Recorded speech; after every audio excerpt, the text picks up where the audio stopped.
Good afternoon, everyone. Welcome to today's webinar. My name is Ayodele. I'm an energy law and policy enthusiast. Some say I'm a specialist. I'm also a member of the board of ReEnergy Africa. And we welcome everyone to today's webinar. Today, the theme of today's webinar is Gender and Renewable Energy, making sustainable energy more inclusive and diverse in Africa. Well, the panel is more inclusive than the term inclusive itself. And you'd find out that we've got very interesting people making up the panel. Now, according to research, renewable energy employs about 32% of its force being women, unlike what we have in the energy sector generally, which is 10% lower. So building on that background, there are opportunities to have more inclusiveness and to be more diverse in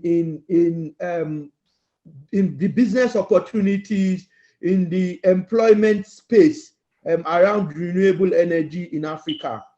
And because we've got an interesting group of people and a more interesting moderator, I think I'll just hand over to Jameelah, who would be moderating today's session. Jameelah, please take over. Thank you. Thank you very much, Dr. Ayodele. It's a pleasure to welcome everyone here today for today's webinar. Do you feel the energy, everyone? Because we have been waiting for you. ReEnergy Africa, in collaboration with Credit Registry and Lex 360 Advisory, welcomes you to this third annual webinar, which is titled and themed Gender and Renewable Energy, Making Sustainable Energy More Inclusive and Diverse in Africa. I am Jameelah Sharrieff-Ayedun, the MD and CEO of Credit Registry, and I am happy and delighted to be your moderator today. Before we get started, I'll have a few housekeeping rules. This session is being recorded, and we will make it available to all of the participants here today right after the webinar.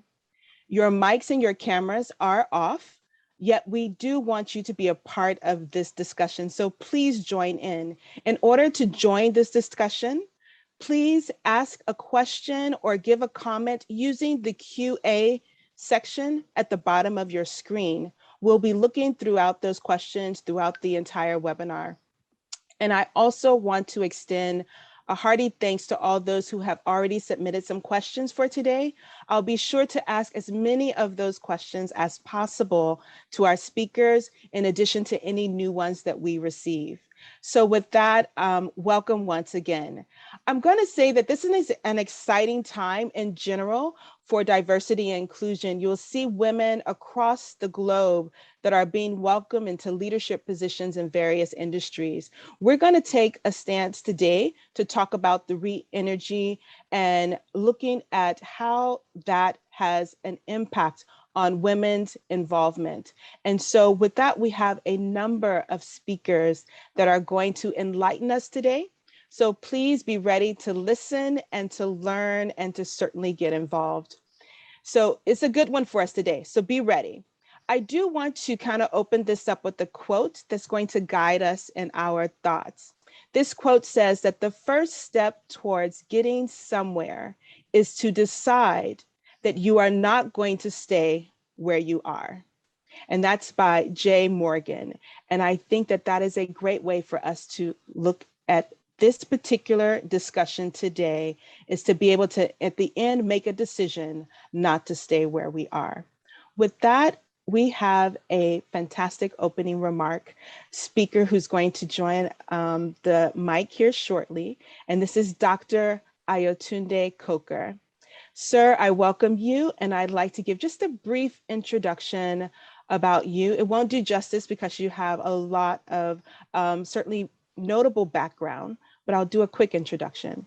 Dr. Ayotunde Coker has over 30 years international experience across Europe, the US, Asia, and Africa. He was born in Nigeria and went to school in Lagos and university in the UK. His distinguished career of over 28 years in the UK includes roles that cover management consultancy. He was a director and a CTO. He is an award-winning postgraduate alumnus of Canfield Institute of Technology in the UK. He's an honorary senior member of the Chartered Institute of Bankers in Nigeria. And Dr. Coker was most recently identified in the Power 200 World's Most Influential Data Economy Leaders by the Data Economy magazine in the UK. Dr. Coker, we are looking forward to your inspirational remarks. You may now speak. Thank you. Thank you very much, Jameelah, and also for the introduction. Well, distinguished ladies and gentlemen, and really highly distinguished group of panelists here. I'm really very honored and delighted to be providing the opening remarks at this webinar. It's really looking at two key opportunities. I wouldn't sort of call them issues because they're fantastic opportunities: gender and renewable energy. And this is something that I've been passionate about for a while. And just going back in time, I remember being having been in technology for many years. I studied mechanical engineering. I know what it was like to have one lady in the class.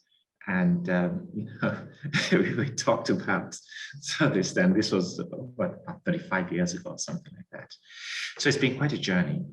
I've had situations, just going back sort of the 12 years or so, where I've really tried to get a diverse leadership team in what I was doing. And it was a challenge and a frustration in being proactive. And I suddenly realized that a strategic approach had to be taken here to really focus on the cadre of engaging not just people in STEM, because you can actually cross engage. Because if you go all the way back into STEM and bringing through, there's time for something we really don't have much time for, to really get that diversity and inclusion. And in time, you start to see a lot of those, the outcomes play through. And just by taking a stand, and it's really good to see that this is building a lot more momentum as far as diversity and inclusion is concerned. My executive leadership team is 50-50, sort of partly by engineering, but partly because it's the culture. The leader sets the tone. And as you do that, what happens is the outcomes you create get operated in the context that the leader sets, not just in the organization you lead, but sort of nation building and all of the other leadership roles one plays in time. So we get to these opportunities that have also been emerging really around sustainability and diversity and inclusion coupled with sustainability. Last year, I was really pleased to be on the panel where we talked about Energy Africa, right? We've got to Energy Africa. We absolutely need it. And we have to do that sustainably. In telecoms and in many things we've done, we've seen that Africa is able to leapfrog the world in innovation and technology. And we could do this in Energy Africa, using that term. However, we also have to digitize Africa. And the question is, how do we Energy Africa? Energy Africa enables us to digitize Africa. How do we digitize Africa effectively and do that sustainably in tandem with Energy Africa? Because we have to. And those are sort of the opportunities and challenges we've been facing. And it's fantastic to see us having this conversation today with such an august panel, looking at those 12 opportunities of gender and renewable energy. And just looking at some of the discussions and the direction of the discussion around where some of the possibilities are, where some of the issues are, how do you actually do this in a sustainable way, in a diverse way as well. It's good to see in some places where progress is being made. In Nigeria, for instance, it's been very, very well celebrated. I use that word intentionally. It's been celebrated that we have a significant list of CEOs in the banking industry and also in other industries. And it's great to see also some examples here on the panelists here. The industry I'm in, we use a huge amount of energy. I'm CEO of Rack Center. Rack Center is a carrier-neutral colocation data center provider. We provide infrastructure in West Africa that underpins the digital economy. You have to, this is where the cloud sits. This is where people run their businesses with technology. And, you know, we have to consume megawatts and megawatts and megawatts of power. And we have to do that 100% uptime. We have to interconnect networks being sort of carrier neutral so that you can enable the digital economy. It's shown that broadband penetration, for every 10% of broadband penetration you have, you can actually impact GDP by up to about 3%. In emerging economies, you could do it by 2 to 3% increase in GDP. With more advanced economies, 1 to 1.5%. But nevertheless, that's still a significant impact that we have in society. And in doing that, we also really have to explore and make a stand. It's difficult, it's not easy, but in doing this, we have to make it sustainable. And that's the conundrum and the key thing that we keep looking at, and how we drive to tackle that issue in the industry we're leading. So much so that with my leadership team, we realized that we needed to get this as a sticky point across all facets of the business we have. So we had someone who's going to take this, who's taking this on as, you know, the key KPI of their role. Because you see, digital actually in its entire, COVID has shown that digitized economies actually have a net overall positive impact, because you can drive less now. You know, just 2 years ago, we all might have probably got on 6, 10, 12-hour flights just to have this as a conference, and we plug in everything around it. But what we've done is we've efficiently got together, engaging like this digitally. However, even though in the big scheme of things, we reduce emissions in totality, if we still then make sure that the source that we're working on, that's a huge consumer of energy, is even more sustainable in the energy it uses, then we have a net positive effect. That's kind of the context of engagement here in the discussion we're having, of the next stage of the discussion around the issue of gender, renewable energy, around the opportunities we have in Africa, and even with this subject, how we can leapfrog the world. This is an issue that's been taken on in many aspects of the data center industry. There's a group of leaders in infrastructure called iMasons, and you know, they say every click renews, you know, improves the future. And it's a very concerted effort in doing that. And there are also some organizations that are saying, not only will we really target to be net zero, we will actually retrospect it back to make sure that we recoup some of the actions that we've had in emissions in the past.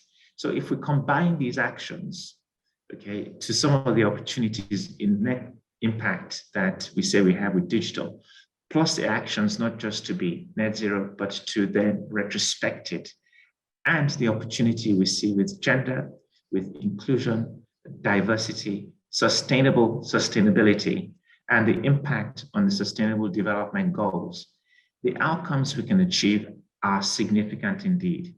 And it's great to see what Jameelah said. You know, you've got to make a stand and say you're going to change the future. And if you're going to make a move and start the journey, you start from where you are and you set a target for the end point. You might have some ways around and stuff like that and so on. But this is a sort of, a checkpoint in the discussions we're having on that journey. Thank you very much. Hope you have a fantastic dialogue this evening or this day, wherever you are in the world. And I'm very much looking forward to a very enlightening dialogue indeed. Thank you. Thank you very much, Dr. Tunde, for those opening remarks and for really setting the tone for what we're going to speak with. And I believe you're absolutely right. You say the leadership actually does set the tone. According to studies, it does show that traditionally women are underrepresented when it comes to renewable energy and in that industry. Estimates show that this occurs in most workplaces in everything from technical to managerial, and even in policy-making positions. Therefore, today, with this conversation, we want to be able to talk about the benefits, the challenges that are actually manifest in this space. And then if all goes well, we have to actually begin to take disaggregated data and use this information to be able to set the targets that we want to reach, be able to monitor the progress that is being made, and to be able to guide the decisions that need to be taken in order to continue to grow in that diversity and inclusion. So here today, I know everyone is really excited because we have, and I'm going to use this word, powerhouse women here, and I'm using power intentionally because we're talking about energy, that we're going to listen to and learn from. I want to just give a brief introduction to each of the speakers now, and then they'll take the mic and just go from one to one to talk about the areas that they want to share with us today. The first speaker that we have that will speak with us is Ambassador Irene Giner-Reichl. She is president of the Global Forum of Sustainable Energy. She's also president of Global Women's Network for Energy Transition. In her diplomatic career, avocational activities, and teaching, Ambassador Giner-Reichl focuses on sustainable development. She served as Austria's ambassador to China, Mongolia, Brazil, and Suriname. We also have speaker Angelina Galiteva. Now, she wears many hats as well. She is the founder and board chair of Renewable's 100 Policy Institute, and it is dedicated to accelerating global transition to 100% renewable energy. Mrs. Galiteva is chair of the California Independent Systems Operator Board of Governors at one of the world's largest transmission operators. And she is now the chairperson of the World Council for Renewable Energy and on the founding board, and as a founding board member of the Global Clean Energy Alliance. We also have speaker Joanna Osawe. She is president and CEO of WIRE, and I love that acronym. It's for Women in Renewable Energy. Joanna attended Western University studying languages, graduating with the honors BA, and Gianna has worked or works at ABB in the position of business development manager. Gianna uses her language skills to focus on and has a 15-year career at leading renewable energy sector companies in Canada and the United States. Most recently, Joanna has been appointed to the Federal Sustainable Development Advisory Council, led by the Minister of Environment and Climate Change.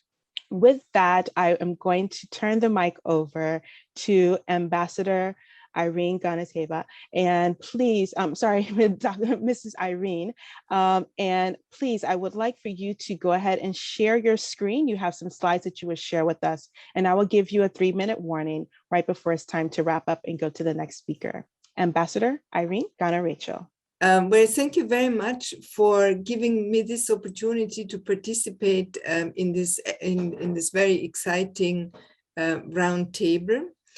I will speak, since the time is quite limited, I will speak in particular from the vantage point of the Global Women's Network for the Energy Transition, of which I was a co-founder, and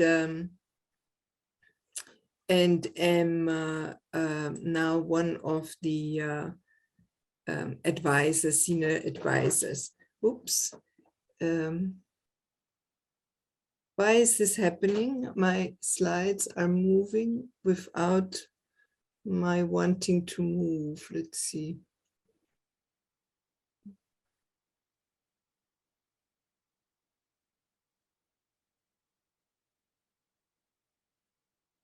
Let me just see whether I can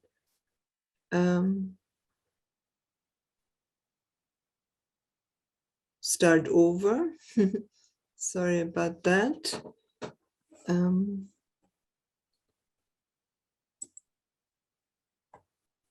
Okay, I will start again.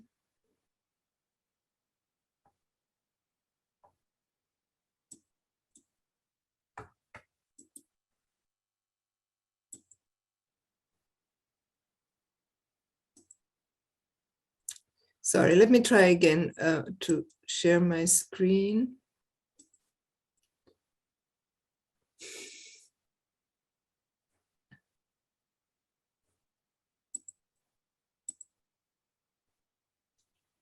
and go to here. Yes. Yes, okay. One more time, sorry. Okay. Perfect. The global women's, there's some problem with the slides. They move. They move. There's nothing I can do to make them stop, it seems. Maybe just do it as slides and not a presentation and go slide by slide. Yeah, okay. That's usually helps. I'll try to do that, yes, okay.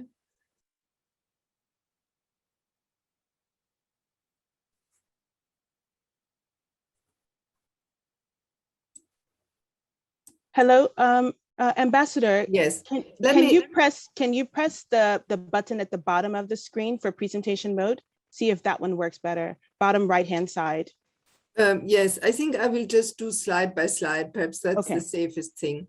So, sorry for that technical glitch. I don't know why this is happening. Let me briefly introduce the Global Women's Network for the Energy Transition.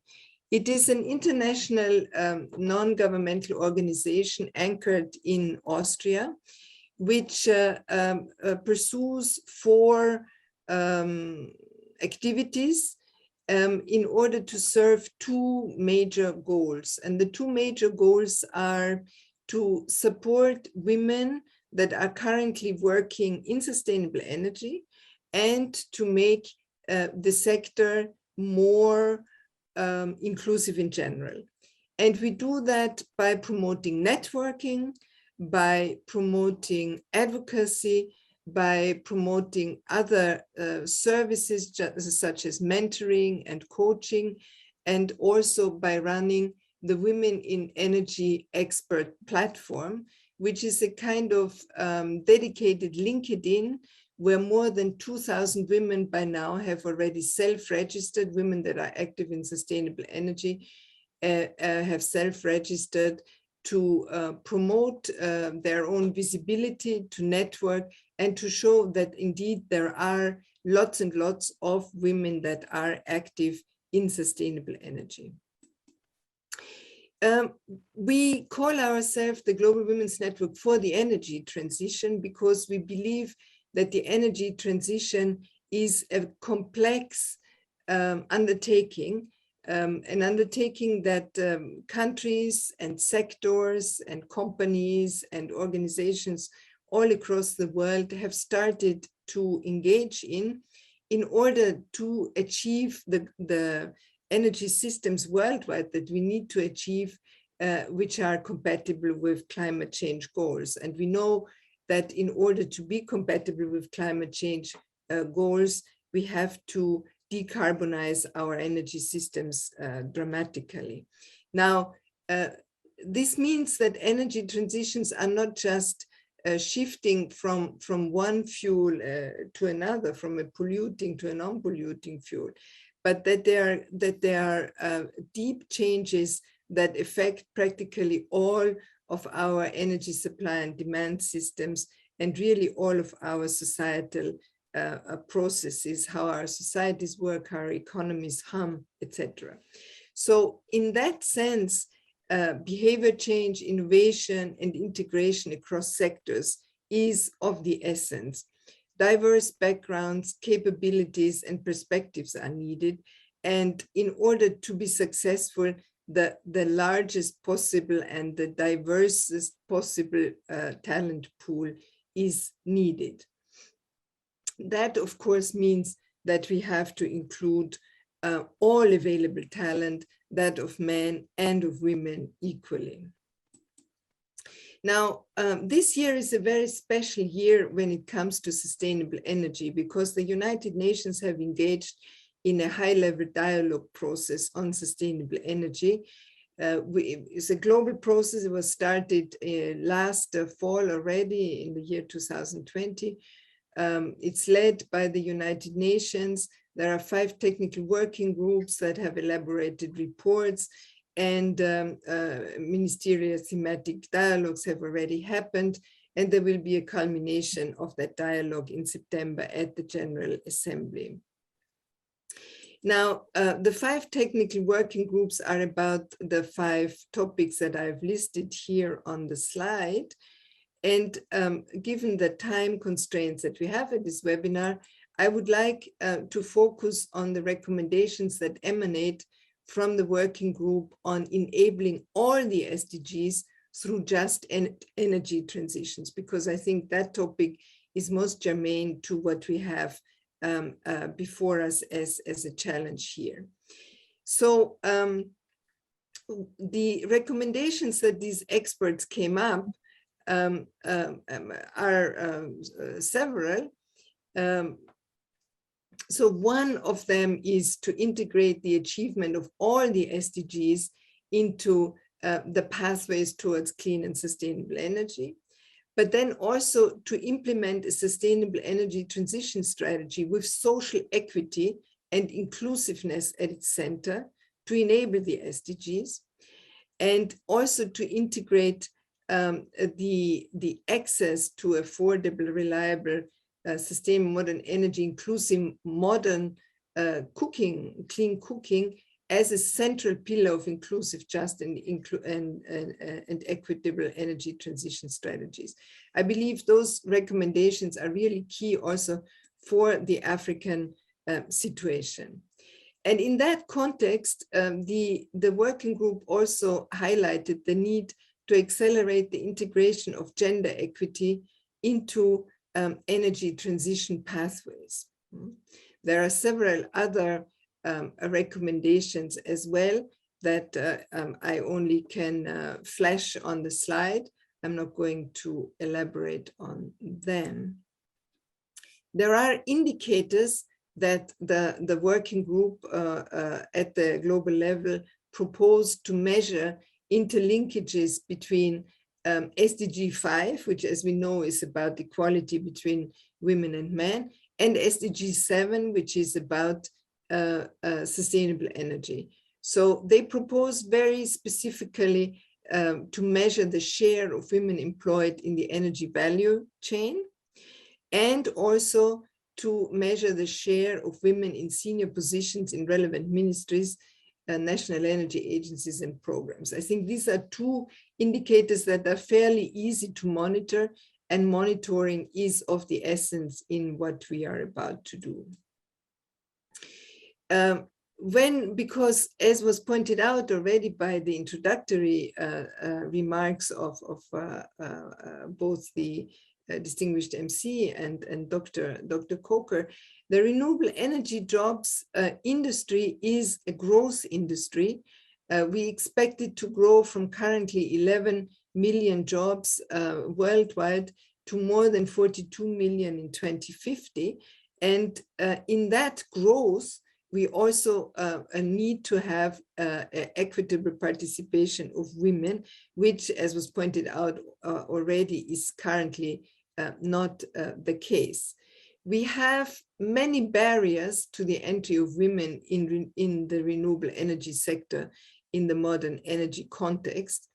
And we have also very interesting figures that point to the different awareness of women and men when it comes to the question, are there barriers to the entry of women in the renewable energy sector? Only 40% of men are aware of that, while already 75% of women are aware of these barriers. The barriers are perception of gender roles, the implicit stereotypes that operate in our societies about what it means to do a woman's work and a man's work. There are also cultural and social norms, how to share the caring responsibilities in the family for the children, for the older people, for sick people. Prevailing hiring and promotional practices tend to disadvantage women as well. But there's also self-perception, lack of awareness of opportunities, lack of sufficient courage on the part of women, lack of sufficient confidence of women that they can actually do that. as a result of the barriers they have been facing in education and in other contexts. Yet we know from any number of studies, which range from the World Bank to institutions like McKinsey, that there is enormous benefit to be garnered from the equal participation of women in the labor force. Of course, first of all, it's a human right of women to participate equally in the economy. But then we also have very convincing figures that it improves global GDP and that companies with diverse leadership have better results, so that the bottom line of these companies is better, but that also the societal responsibility of these companies seems to be better. It's actually quite logical, because diversity is closely linked to innovation, and innovation is what we need to drive these energy transitions. Now, how does the Global Women's Network come into play in order to help with the situation, in order to improve the situation? First of all, we work on data on women in energy. Good data are very crucial for decision making. We know that we cannot take good informed decisions if we have poor data. And disaggregated data in the energy sector are actually quite hard to come by. So we are working in a number of areas to improve the data situation. We work together with Irene. We work together with industry associations such as the Global Wind Energy Council, with whom we did the Women in Wind publication, and so forth. The second area that we work on very specifically is mentoring. Mentoring is a very effective tool to support women that are already in sustainable energy. It's an effective tool to help them fully use their talents, fully seize the opportunities that present themselves in the concrete professional context in which they find themselves, and also to network with other women and thereby help to reduce the barriers that exist. We have, since 2018, done a number of mentoring programs together with international organizations and also governments, such as the German government, who include these mentoring programs into the energy partnerships they run with a number of countries in Northern Africa, in the MENA region, in Latin America, in Ethiopia, South Africa, China, and India, to name but a few. And when we look at the feedback that we receive from our mentees, what they see from the benefits they see from the mentoring programs, they are really manifold. Women report being strengthened in their confidence, and also they report a heightened awareness in the organizations in which they work to promote equality.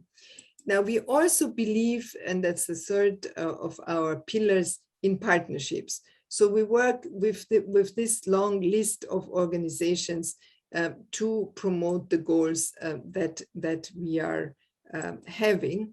And I'm very happy also to work together with the ReEnergy Africa partners, because I believe this is a very strong organization as well that can help us reach the goals we wish. If you wish to contact me, this is my contact information. Thank you very much for giving me this opportunity. No problem. Thank you so much for that speech. I hope that everyone was taking notes. And please, if you have any questions, drop them in the Q&A, and we'll make sure that we take those after all the speakers. So Ms. Angelina Galiteva, please, the mic is now over to you. Share your slides. Thank you. Thank you so much for having me here and for being able to participate in this conference. I'm always excited to talk about women in energy. I've been in energy my whole life. I grew up in Africa, so I'm intimately familiar with the energy situation in Africa. I'm originally from Eastern Europe, and I was always interested in equity and energy, and decided to come to the United States and study about how we can democratize the energy sector and have more public involvement in the energy sector. Of course, that quickly transitioned me to renewable energy. And I spent my career working at utilities and with grid operators, and have seen in real time and in real life how gender equality has actually transitioned. And it hasn't transitioned as fast as I would like to see it, but there are plenty of opportunities for women and girls to get involved. And I think that we will make the difference. There's no planet B. Part of our participation in the energy sector is to ensure that we save this planet, and that is a mandate. That is my little girl. When she was 9, she's been a climate warrior since then. And now she is studying hydrogen in high school and wants to become a fuel cell developer and change the world by ensuring that we can have 100% renewable energy in all sectors. So we need to start focusing our girls when they're young. We need to encourage them and make them proud and happy and confident that they can achieve anything. And of course, energy is at the center of everything that we see. The two imperatives right now that we're dealing with on a global scale are the long-term climate and the near-term pandemic. And getting out of both is going to take a push for renewable energy in a major scale, because that will allow for economic development, and it will also allow for us to transition away from the pandemic. Energy, of course, is the largest and most intensive sector, both in terms of capital and in terms of emissions. And we have seen that climate change is real. It has become an issue that the world is intimately familiar with. We're dealing with it almost on a daily basis, whether it's floods, whether it's hurricanes, whether it's fires, how they impact the existing energy infrastructure and how that energy infrastructure needs to change. I am on the board of the California Independent System Operator, which is one of the largest grid operators in the world. We actually now operate in the larger part of the greater Western United States, and every day in real life see the impact of the fires and what the fires can do, and how it is with renewable energy and transitioning to a more diverse system that we're going to overcome that. So our systems of energy and transforming matter are transforming the planet. The most greenhouse gas intensive sectors are, of course, electricity, transport, and agriculture. And those are the ones that we need to collectively address. I wanted to give more of a global perspective on where energy is moving as a whole and how women are underrepresented and missing on a huge opportunity that we need to capture. And we need to be very mindful and thoughtful about how we do it. That's why I was so grateful for the presentation that Irene made, because it is very true that we need to be mentoring women and focusing on women and empowering women and breaking down social norms and barriers that have burdened us for the last few decades. So more than 4 trillion has been invested in clean energy since 2004, most of it in renewable energy.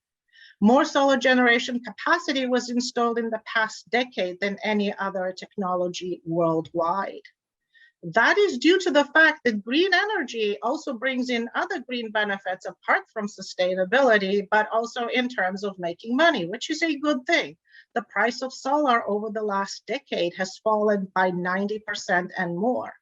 The price of wind energy has fallen down by more than 49% in the past decade. The price of lithium-ion battery costs fell more than 87% in the last decade. And as we know, storage is a major enabler for renewable energy, whether you're a centralized grid like here in the United States, or a grid of the future that's going to be much more diversified, as what will be happening, we hope, by leapfrogging technology, as Dr. Coker mentioned, in the African continent, because that is a huge opportunity. Wind and solar generation costs have converged and compete, or in many cases, outcompete fossil fuel generation. And hands down, if you're building new generation from the ground up, you should be going renewables and not making the mistakes of the past that we have made, where you're with stranded fossil assets that are going to be obsolete in the next decade. Wind and solar power are the lowest cost new source of power for 2/3 of the global population at this stage of the game. Renewable energy, because I am the founder of the Renewables 100 Policy Institute, dedicated to the transition of 100% renewable energy in all sectors, including energy, transportation, buildings, and fuels. And when we started in 2007, we weren't on the cutting edge. We were on the bleeding edge, and people were yelling at us and saying, even Greenpeace, you know, you should be going for 50% renewable energy because that makes you sound more credible. 100% renewable energy is just unrealistic. Well, guess what? We have been able to reach 100% renewable energy in many sectors and in many countries. And I'm proud to say that the California ISO, which I lead, was able to reach 94.4% renewable energy operation, which is really pretty dramatic. 87% of that was just wind and solar and hydro. So I'm very, very bullish on renewable energy and being able to operate a massive grid with high penetrations of renewable energy. Storage and flexibility are going to be key, but guess what? Those are technical challenges, and they are tremendous opportunities for new technology development and innovation, and women should be a part of that transition and that paradigm shift. Automakers, the transportation sector, which is the other sector of major greenhouse gas emissions. In fact, in California, it is 43% responsible for all greenhouse gas emissions in our state. And we have made a mandate, which is a comprehensive mandate to transition away from fossil-powered and internal combustion engines to all electric fuel cell vehicles by 2035. So no internal combustion engines will be available for sale in the state of California. And California, if taken by itself outside of the United States, is the 5th largest economy in the world. So that's a massive market that can lead to changes. And automakers are seeing the message. They are making huge investments in the electrification of the transportation sector, which again is an opportunity for energy. Energy is the foundational part of our economies, of our future fuels, of our future industries. And if we can be carbon free in the energy sector, we can much more quickly decarbonize all the other sectors. And of course, hydrogen is going to play a huge role in that. We need to be focused though on green hydrogen so that we don't allow the hydrogen industry to become an excuse for the nuclear industry to declare that they have an opportunity for a renaissance. Nuclear has no position whatsoever in the future of the carbon-free energy paradigm. And I could not be more clear than that. It is very, very expensive and the most unsafe and unreliable source of power that has caused us more consternation than I can possibly say. The last nuclear power station in California is scheduled to be closed down in 2024 and will be nuclear free then. The previous one was closed for safety issues because we had a radiation leak.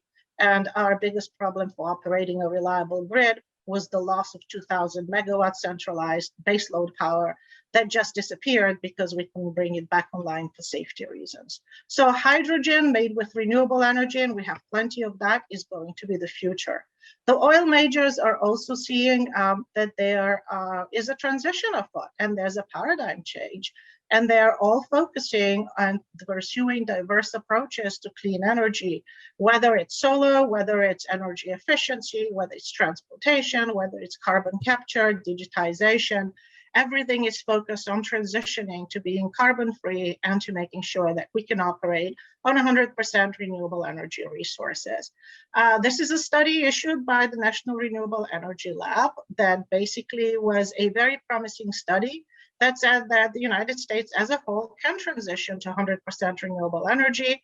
What we would also require is a backbone grid that can incorporate all the various seasonal energies throughout the country, but it's doable.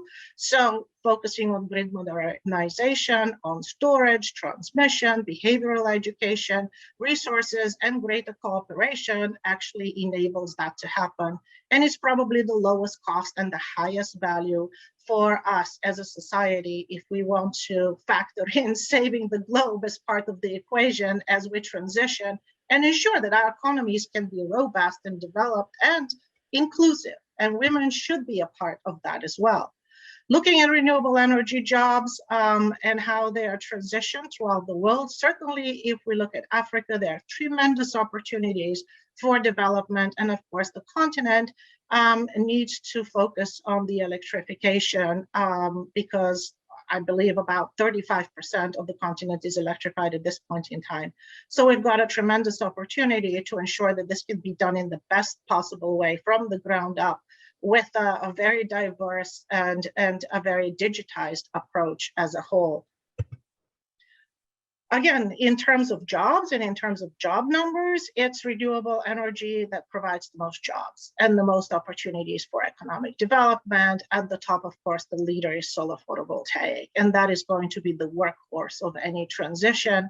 And luckily, most of the African countries are in the Sun Belt, so they can benefit from that as well. We've got hydropower, wind energy, biofuels, and others as well coming in to close second. And then, of course, the storage component and the transportation component in symbiosis with renewable energy development opens even more doors for jobs. Now, 1 minute to wrap up. Yeah. How many? 1 minute to wrap up. Oh, okay. Women's share, of course, in jobs we've always been underrepresented. And I am always upset when I see that most of the women in high positions are either HR or legal or marketing or administrative. We need to focus more on being technical and being leaders in the field, and renewable energy can account for that.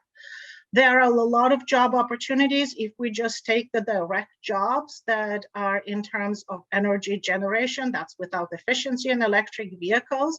We see that by 2050, 84% of the jobs will be in the renewable energy sector. Let's ensure that women are represented in that and that women can participate fully, at least at a 50% level. When you give girls a chance, you save the world. And the future energy system is going to be decarbonized, decentralized, diversified, digitized, and very highly democratized. We need to work together in a mindful and systematic way to ensure that girls and women participate fully in this energy system and that we enable this economic global transition to occur in such a way that we don't have to look for a planet B. Thank you very much. Angelina, wow, fantastic. Thank you so much. Give girls a chance and save the world. This beautiful way to put that. And so we will go into our last speaker right now, to Joanna. And thank you, Angelina, once again. Sure. Thank you very much to all of you. It's a delight and a pleasure to be with all of you distinguished guests. I'm really proud to talk to you a little bit about what Women in Renewable is. Our mission and vision is really simple. It's to advance the role and recognition of women in the energy sector. When I started WIRE, which I call my daughter, as I don't have children, she's now 9 years old, and I'm very proud of her and see how grown up she's become. I'm very passionate about this organization because it has helped me progress in my career. We have an amazing leadership team, that we have a great board of directors that is extremely represented, whether it's BIPOC, LGBTQ. We really want to make sure that we're engaging leadership in an advisory committee that we can stand and really be proud of. So again, I'm very proud of our leadership team. We have chapters in all of Canada. When I started WIRE, it was back in 2012, and we launched it in 2013. It was in my humble backyard of downtown Toronto, Canada. We are now in every single province in Canada, including the territories. And we have expanded internationally. We are now in WIRE Turkey, Georgia, Azerbaijan, Jordan, UAE, and we are currently working with High Commissioner Chris Cooter in regards to WIRE Africa, as well as Her Excellency Barbara Buglieschi from WIRE Italy. So we continue to grow our presence where we are welcome. We, of course, some of our programs include, and I'm very proud of our awards program, because again, we need to highlight and focus on women that really make a difference. So some of our awards, we have Women of Hydro, Women of Wind, Women of Solar, Women of the Year Award. And for a third year in a row, we are working with NRCan, Natural Resources Canada, IEA, and C3E into an international and individual award, which was presented last year at the G20, where Dr. Ibilola Amau from Lonadec provided the award. Right now, we're also working on an Indigenous Leadership Award, because again, we need to make sure that we we are really focusing on highlighting women that are in underrepresented communities. We provide conferences. As a matter of fact, we just had a conference on hydrogen, which again, everyone's talking about the emerging technologies. It's very important to continue to understand what the energy sector is, because it is a very complicated sector, as we all know. WIRE also provides field trips. Of course, with the pandemic, we have had to go on virtual field trips. So we just recently had a biogas facility virtual field trip, which was extremely educational. And the reason that we have field trips is because most people do not understand what the difference is between a distribution line or a transmission line. Also, people most of the time don't think about, when they're flipping the switch, about the reliability, the safety, and the performance on the grid. So I think that those are very valuable and educational platforms for people to come and join us. We offer speed mentoring. This is typically done at conferences. However, again, conferences are now being on virtual, so we have adapted to that method. With speed interviewing, it's a little bit different. We work with major corporations that will give me a job description, and we will send up to 20 candidates, and they will be actually interviewed and shortlisted. Between speed mentoring and speed interviewing, more than 1,000 people have entered into our energy segment. So again, I'm really, really proud of that. We provide spotlights or blogs on champions, men, female, and all that are really making a significance. You know, it's not about segregating the sexes. It's actually having each other's support. You know, when I first started WIRE, I had a lot of hostile and derogatory comments made to me. And as progressive as Canada was back in 2012, those comments were still made by my colleagues. You know, whether they needed to wear a skirt or a wig to join WIRE. People were angry that I was actually, you know, having a women's group. I was called offensive names such as a feminist, where I'm very proud of that. Moving on, as well as we continue to grow WIRE, we also develop more further programs. We recently just launched a survey in regards to seeing what our WIRE family would like. We are now moved on to webinar platforms. Again, hopefully someday soon we'll be able to, you know, come and meet in person. However, you know, to Dr. Coker's comment, I think that the webinar, the virtual world, has really brought us closer. We provide workshops. We just did a workshop on the financial literacy in the energy sector. We are non-for-profit and we are volunteer run. We also started WIRE student chapters here in Canada, and we're going to grow them out as we continue to grow internationally. Although we are international, we are very sensitive to the fact that the programs that may be applicable here in Canada may not be applicable in different demographics. So we work very hard with the chapter leads in the respective countries to ensure that the right programs are coming to life. We, of course, have amazing partners. I partner with a lot of people. When I come to partnerships, I'm very proud of that, because again, not only do I have government partners, we work with the G7 member states, of course, with Natural Resources Canada. We also have international industry partners, because again, as we continue to grow internationally, we want to make sure that we are partnering with the right vision and mission to really move the dial. Here in Canada, we have, my goodness, so many industry partners, but again, the way I partner has to be a win-win. If it's a win for one industry and a loss for the other, then it's a loss for the community. So again, I love partnerships, and of course, you know, hats off to our sponsors, because definitely being a non-for-profit, we certainly need to keep the lights on. We do offer bursaries and bursaries, and those are actually for conferences, because again, I remember when I was a student, I was not able to partake in these expensive opportunities. Whereas now the students are able to attend and really mingle and aggregate market intelligence, get to meet other executives, be with decision makers, volunteer at the WIRE booth.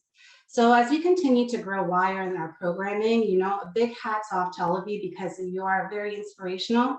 And I really would love to, you know, continue this conversation. I applaud each and every one of you. Thank you.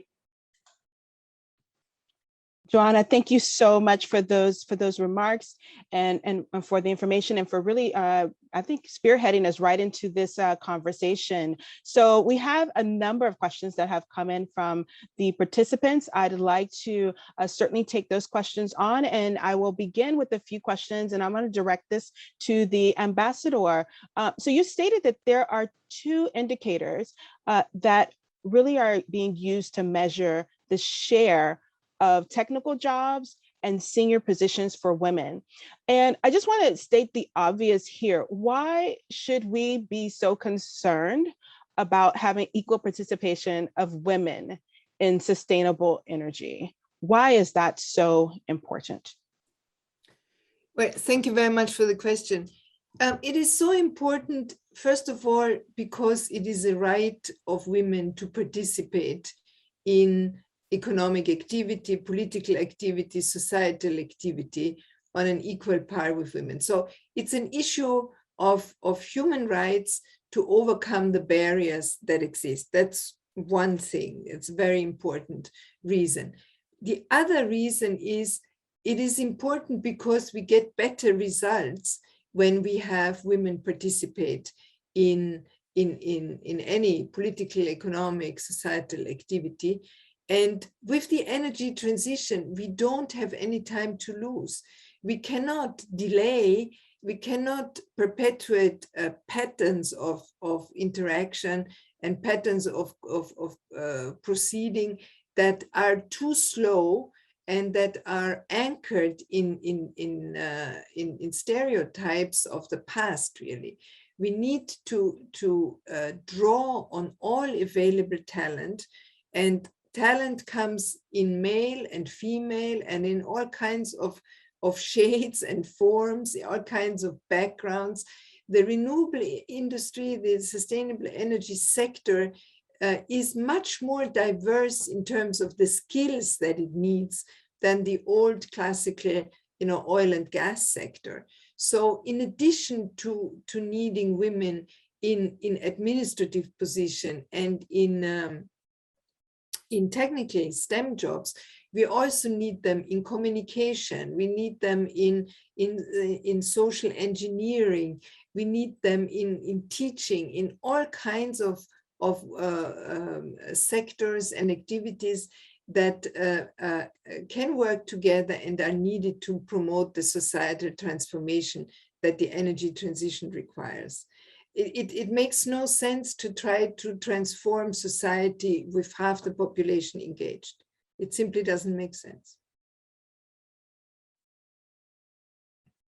Yes, thank you very much for that. And Angelina, I'm just going to go directly to you. There's a number of questions, so we're going to try our best to get to all of them. But I love that you got your daughter involved, right, at such a young age. And I think that that's so pivotal. I'm an engineer, and that's my profession. And I certainly relate very well to Dr. Ayotunde's comment in that he was in school and there was only one woman in the classroom. Maybe he was in my classroom.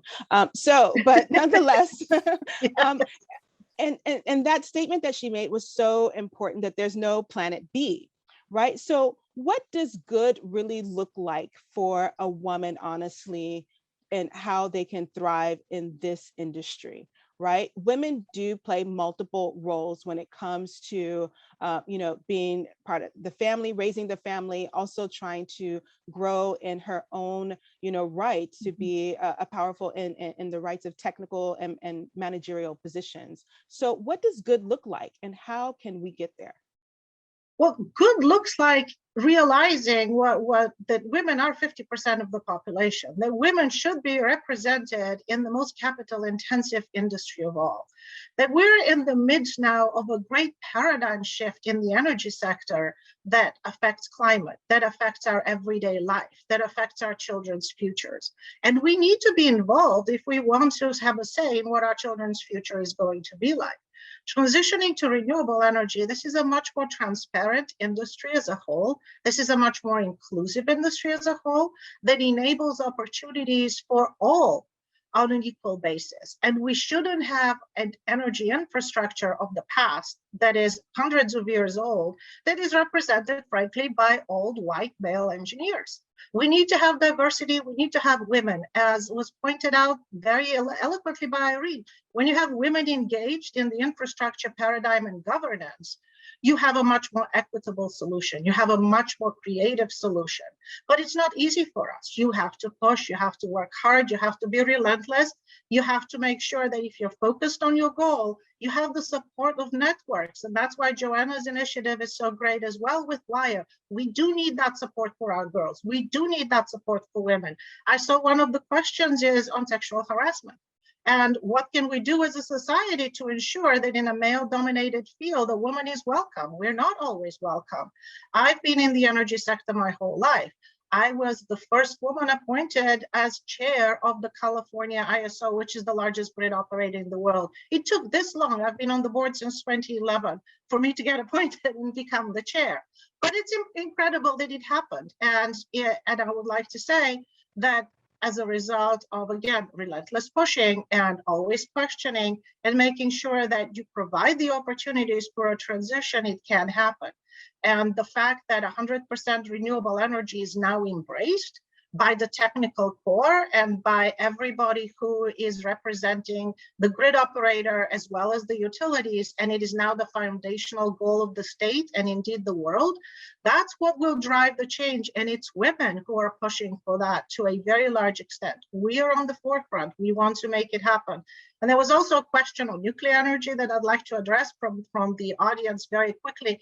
Nuclear energy is the most expensive energy on the face of this earth. If you take the fully loaded nuclear cost of a kilowatt hour, it is $1.27 per kilowatt hour. Completely expensive, unrealistic, because to be able to develop nuclear energy, not only do you have to deal with the waste for 50,000 years, not only do you have to deal with the accidents, but usually you need to have the state indemnify you, and that's mostly to $20 billion in case of an accident. Guess what? Fukushima now is over $80 billion in cost. I won't even mention what Chernobyl is costing society, not to mention nuclear proliferation, not to mention having to guard the waste on the coast here in California and on the East Coast with anti-aircraft guns for 50,000 years, and then having to figure out what do we do with that waste, because it is dangerous for all of us. It is unnecessary. It doesn't provide us the flexibility in terms of running the grid. It doesn't provide us the reliability that we need. So what I think countries who have nuclear energy will do is basically wait for the licenses to expire and then transition to renewables and replace the nuclear with renewables. The faster, the better.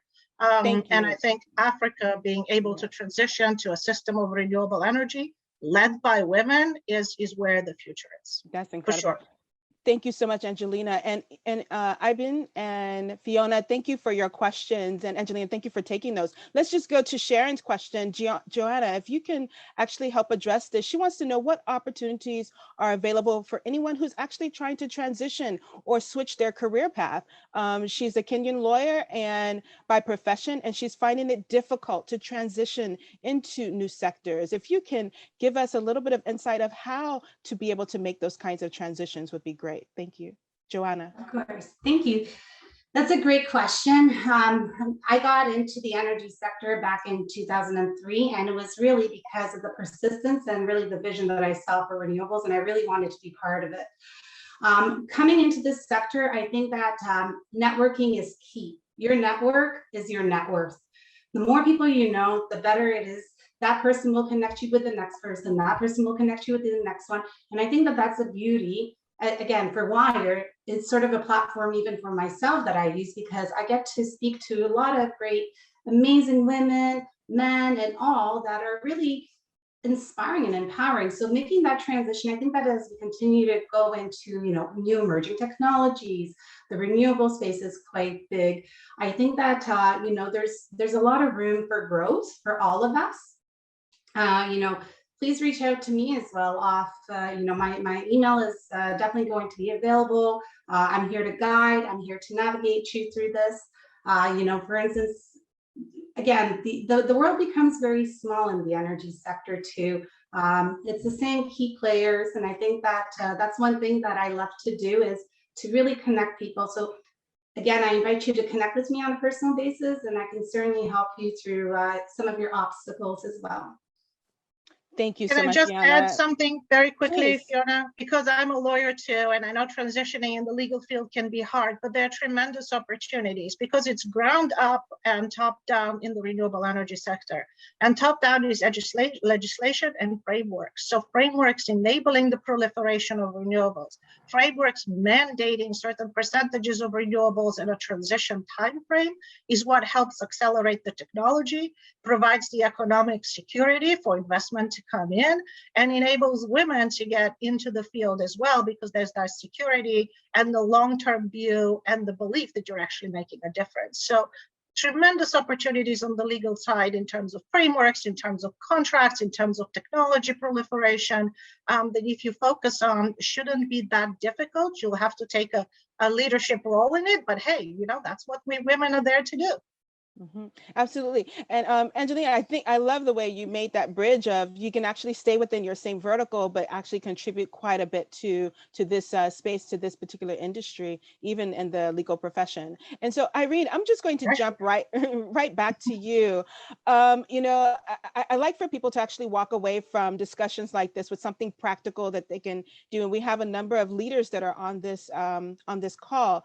And so, since you are a person that's actually accustomed to taking charge and being a good representative, if you will, for the bodies that you work for, can you give us a call to action? What are some of the things that leaders can concretely take away within their own, you know, space and be able to do to begin to bridge this gap?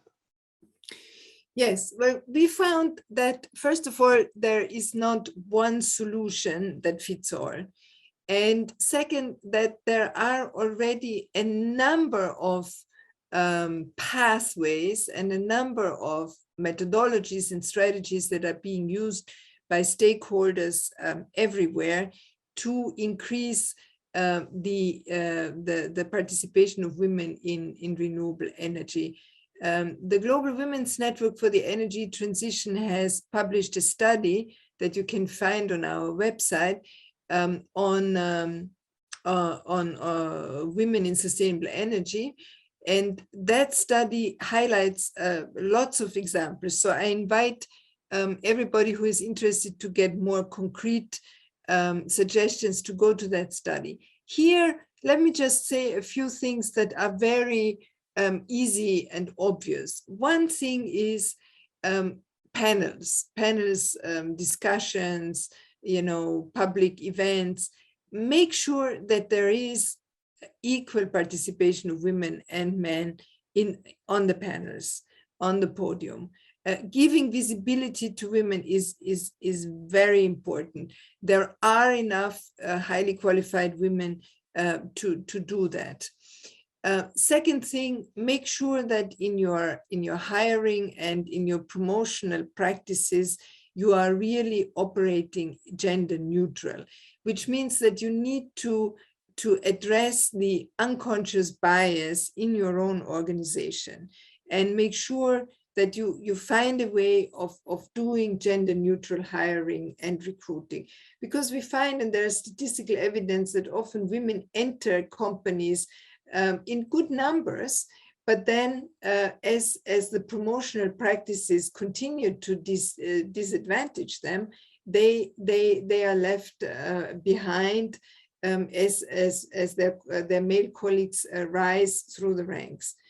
Third element that is very, very important, address the issue of parental and family obligations in a way that allows women and men to take care of the responsibilities they have in their homes, in their families, vis-a-vis their children, vis-a-vis their aged ones. In all societies, the brunt of the burden for these activities, which are so valuable for all societies, are taken by women. And that, of course, disadvantages them in the competition in the labor force. And my fourth point is really, don't open the door to any kind of discrimination. We find that discrimination is a continuum. It goes from, you know, the bad joke about women to sexual violence. It's a continuum, and we have to stop that progression from the mere beginnings of gender stereotyping and joking about women in ways that are disrespectful, all the way to major human rights violations such as sexual harassment or physical violence against women. Those are four very, very simple, easy to keep in mind ideas. Thank you. Yes, thank you very much for that. Those are definitely spot on. And I want to pull the men into this conversation. I think you nailed it. And so Dr. Ayotunde, I know that you have a daughter, and I know that you are a leader, a foremost leader in the Nigerian economy and running a technical organization at that in regards to RAC Center. Can you give us some ideas for all the parents that are out here? We talked about that sharing parental responsibilities. Can you give us some ideas, or even just from your own experience, what are some of the things that you have done personally or that you would encourage men to do to help begin to create that balance of parental responsibility, and even encouraging young women to get into STEM, if you will? Thank you. Thank you very much.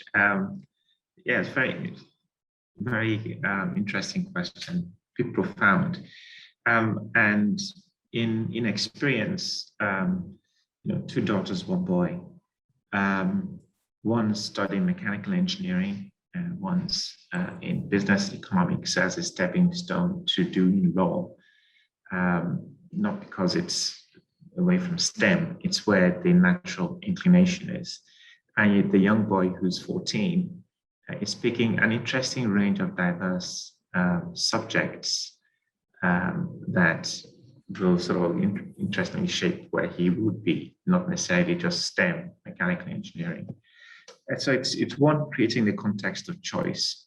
But, as I said, one said in mechanical engineering, my mother was a mathematician. And that was from decades ago. And so she has a natural inclination to the science subjects, and that's what she did. And the key thing I felt was really just creating the encouragement where it's needed, and getting them to realize that you can get on to achieve what you need to. On the other side as well, it's one, creating the leadership context. I believe very much in context, and context can either be explicit or implicit by aspects of body language, behavior, expectations, and so on. And therefore, in organizations where we talk about, perhaps harassment, and so on. I mean, if the term is harassment is just totally unacceptable, it would be unacceptable. And, and the examples that are set are absolutely concrete and embedded in the culture and the ethos of the organization. And, in some organizations, it doesn't take long. If you find that your behavioral characteristics, do not align with that, it doesn't take much, your own peer group, your own perfect, sorry for the term, they'll chew you up and spit you out of the organization, really. So, and it's the same thing. It's that context that is set, also sets the tone. And if what goes for the goose goes for the gander, or vice versa, what goes for the gander goes for the goose, then you'll find that men are also subject to some of the parental distractions that are said to get in the way of women advancement as well. Many statistics show that diverse teams, diverse boards have a base of thinking behavioral characteristics that show that they tend to become much more successful. And when you have an environment where being challenged, even as the leader, it's a very uncomfortable place to be, but it's a much better place to be because the outcomes are much better. Now, it's it's okay to be challenged. It's okay for the circumstances to be questioned, to be looked at, so you get better decisions. If you set that tone, then aspects of diversity will be natural. I mean, you can expect, even if your staff are not spending time paying their attention to their own share of childcare, it's perfectly okay to create the permission and the encouragement to say, hey, go on and spend some time on this. You've got the leeway to do that. You've got the support to do that. And in my own experience, it's anecdotal evidence that that kind of situation is never abused because they cherish it, because the consequences of being abused, are just because it's genuine, are more severe. So you then tend to find that this gets into the fabric of how the organizations operate. So you wouldn't get some of the things that Ambassador Irene said with respect to those issues of dynamics within the organization. Everybody therefore has an equal opportunity to grow, and the investment in the opportunity to grow. And I kind of see that if you look at it from the sort of home point of view, regardless of male, female. I don't know how genetics do it. The guy is crazy about cars. I didn't tell him to get crazy about cars, right? Which button did I press? I don't know how that happens, but you tend to find that that's the way. Interestingly, my daughter, that's a mechanical engineer, is not sort of, she's very sort of not quite crazy about cars, but you understand what I mean. And so it's the way I've seen it, and it's the way I've seen that interplay between sort of home and work, and how you let individuals express themselves. What goes for the goose goes for the gander, by and large. Thank you very much, Dr. Tunde. I think that, and I'll just share a little bit of my experience. I won't take long, but I mean, I'm a daddy's girl, and I think that one thing that I would encourage or ask men to do is to actually embrace your daughter and let her know that her opinions matter. Coming from a father is very important. Actually, letting her, telling her that her her ideas are good, or telling her that the decisions that she's made is very, it's a great decision.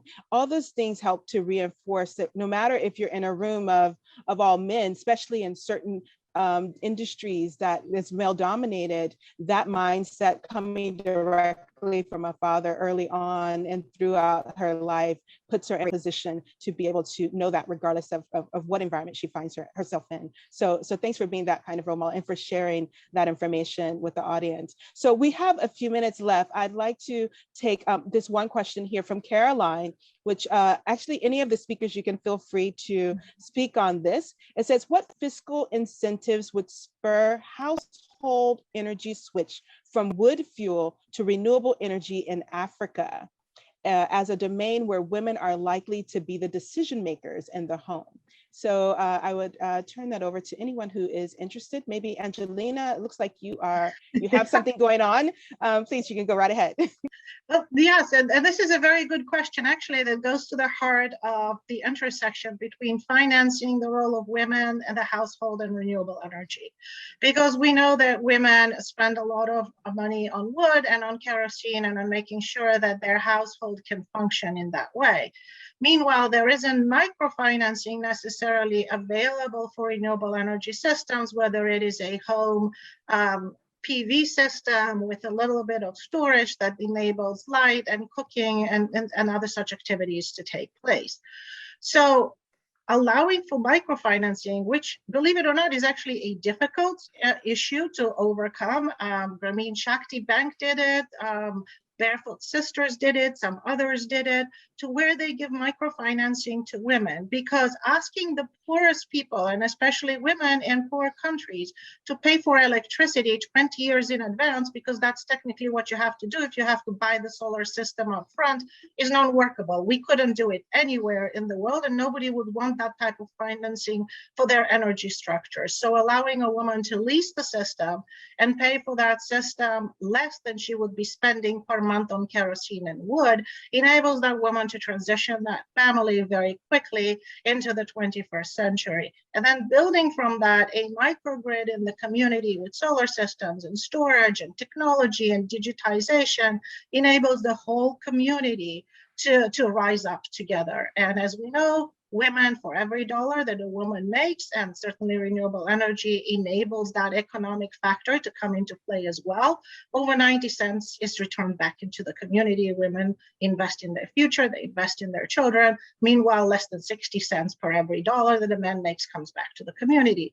So having women be on the forefront of that microfinancing, where I think the experience is that over 95% of those loans get repaid. The dropout rate is very, very low, and having women be in charge of collecting those payments and being on the forefront of creating that infrastructure that can potentially include the whole community, which would take tens of years to bring in centralized power stations to, or increase the grid, and then allows that microgrid community to be interconnected to a greater grid when the time is right. But in the meantime, they have the independence for education, for information technology, for micro industries, and even transportation and charging electric vehicles with those solar panels, some storage, maybe biofuels, water pumping. Everything becomes much easier. So microfinancing is key, trusting women to do it and empowering women to do it, and creating those infrastructures, which may seem not to be very effective, because it's a lot easier to finance a centralized power station for $1 billion as opposed to give $1 billion in microloans.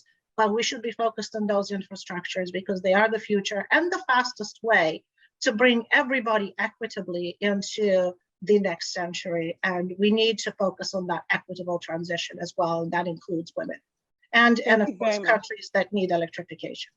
Yes, thank you very much, Angelina. Actually, that was a great wrap-up statement as well for you. I'd like for Joanna also, if you'd like to maybe just make a final comment here, and then I'll turn it over to Irene, Ambassador Irene, if you could also make a final comment as well on that. So thank you. Joanna?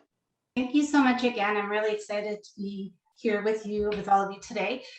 One of the things that I just want to leave you with all of you is that, again, when WIRE was started, I was recently asked by a male colleague of mine, why isn't there a MIRE, a Men in Renewable Energy? And my answer was, well, it's because it's called the industry. And also on gender diversity and equity and inclusion, I battled for a long time being a female. I was a wind developer. I built 2 wind energy projects, and being the only female, whether it was on site, whether it was at the boardroom, whether I was with stakeholders, going through permitting. And I just have to say that, I'm not an engineer, and yet I was able to be in this beautiful sector and really contribute. And I will continue to contribute. So again, please feel free to reach out to me. I'm always happy to connect, always happy to discuss further. So again, a big thank you, Jameelah, and to all the distinguished guests and the great panelists. So thank you. Thank you, Joanna. And Ambassador Irene, a minute, please. Can you also take a wrap up? Well, thank you very much.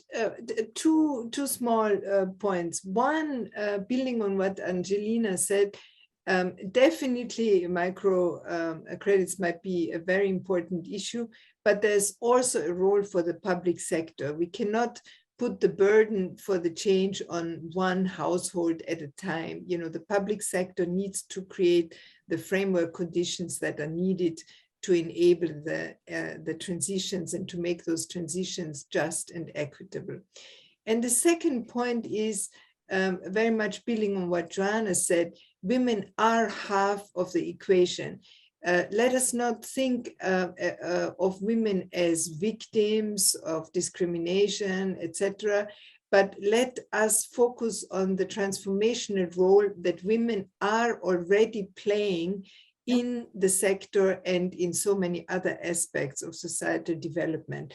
And let us work together, as we are doing on this panel, to bring out the full power of this transformational agency of women for the good of society as a whole. Thank you very much. Thank you, Ambassador Irene. Thank you so much, Joanna and Angelina, for being a fantastic panelist and for sharing so much of your knowledge and experience with the audience. Dr. Tunde, also thank you. I'm going to get ready to turn this back over from where we began, but let me just give a quick thanks to our sponsors. That's DM Consulting, Renewables, 100 Policy Institute, SAWEA, and also WIRE. We also want to thank RAC Center for being a notable sponsor, and Credit Registry at Lex 360. So with that, I'll just give my quote one final time here, is to say that, you know, the first step towards getting somewhere is to decide that you are not going to stay where you are. Thank you so much for being with us today, and back over to you, Dr. Ayodele. And before he switches on, I'd just like to say, building on what Irene mentioned, women are not victims. We're not victims, we're trailblazers. We have an opportunity to create change in this field. It's renewable energy is modular, it's scalable. There's opportunities from the ground up, and there's opportunities for public change and paradigms, or top down for policies, and we all need to work together to ensure that they coincide in a way that empowers women. Absolutely. The combination creates more productivity and better outcomes. So absolutely. Okay, Dr. Ayodele, please, Yes. sir, you can close us out. Thank you very much, everyone. I thank the panelists, Dr. Ayotunde. Thank you very much, Jameelah, Angelina, Joanna, Irene. Thank you very much. In Africa, we say when you educate a woman, you're educating a nation, unlike when it's just a man. So that also goes for opportunities. When you do give a woman an opportunity, you give the nation an opportunity. Unfortunately, however, culture eats strategy for lunch. If we do not change some of our cultural practices, just the way we were left behind during the industrial revolutions, I'm hoping we won't be left behind this time around. And I do believe some of those cultural practices are changing, even from leadership speak, like speaking about the other room for women. Women have got bigger roles than being in the other room, as we've heard a few times. So I think we should work hard in Africa and ensure that as the world transitions to a decarbonized future with gender equality and equity, Africa isn't left behind. Thank you everyone for joining us today. We do look forward to more interesting sessions such as this in the future. Have a good day, everyone. Bye. Thank you. Bye. Thank you very much.